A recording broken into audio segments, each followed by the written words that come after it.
Millions of people seek to have a life of vibrant joy. PhD Joy Bodziak, appropriate name for an appropriate subject and exactly. Life lesson. That's right. Did you kind of have to make it a point to live up to your name growing up? Well, as a matter of fact, I had to find the keys to joy because I really was not joyful for many years. You know, I discovered or actually decided back in the 1970s that God had somehow given my parents the inspiration to name me Joy, so I'd better figure out how to feel that way. Mm-hmm. And so it actually took me 40 years. I always say that I was kind of like the Israelites. I wandered in my personal desert for 40 years. But one day in 2004, I happened to be reading the Sermon on the Mount and discovered what I think is Jesus' roadmap for finding that inner joy, that peace, that sense of life fulfillment, and it was just amazing. So that's interesting. So it took quite a while. Oh, yeah. And it was just a few short years ago, 5, 6 years ago. Exactly. But in the course of time, you obtained a PhD in Doctor of Psychology.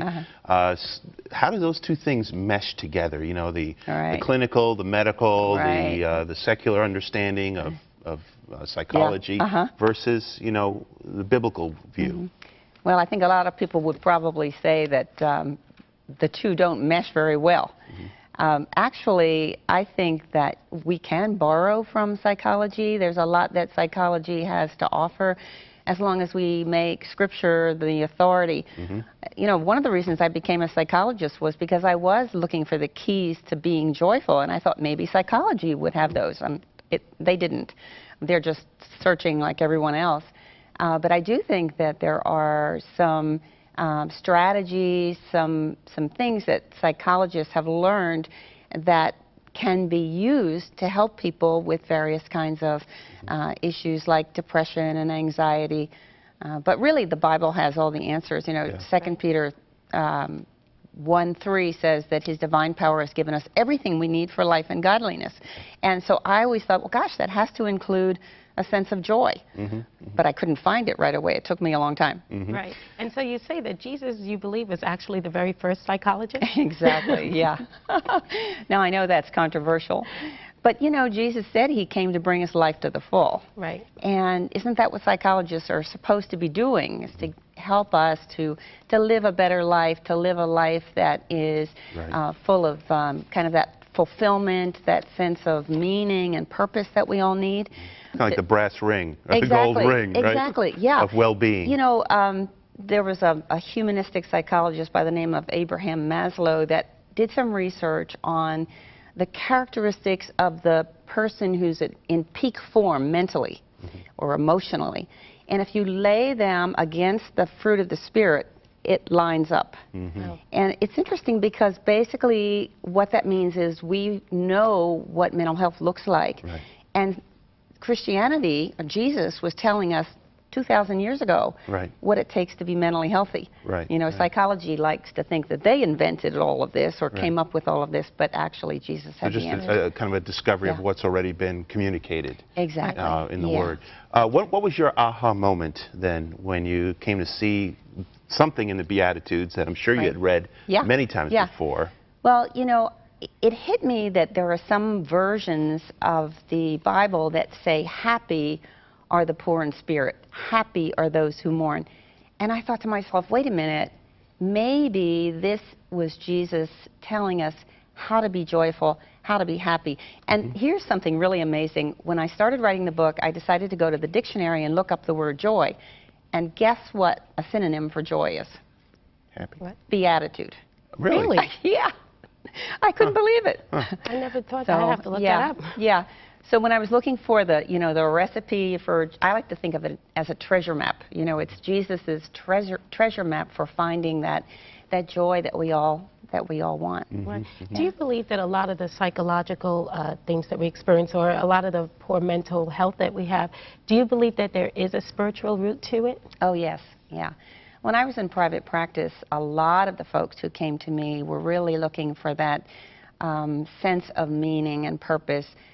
They were feeling empty. I think a lot of times when we take our eyes off of Jesus, when we follow, the other, quote, gods, that are out there, money, success, all of those things that the world tells us are important, we definitely will struggle with some of those mental health kinds of issues. So I think it's really important that we face the spiritual issues before we go to see a professional psychologist or psychiatrist, although I think that there is a place for that kind of treatment. Just by way of definition, what does it mean to live a life of joy? How does that kind of look and translate into our everyday living? I like to think that joy is a synonym for what I call vibrant mental health. It's the kind of mental health that shows on your face.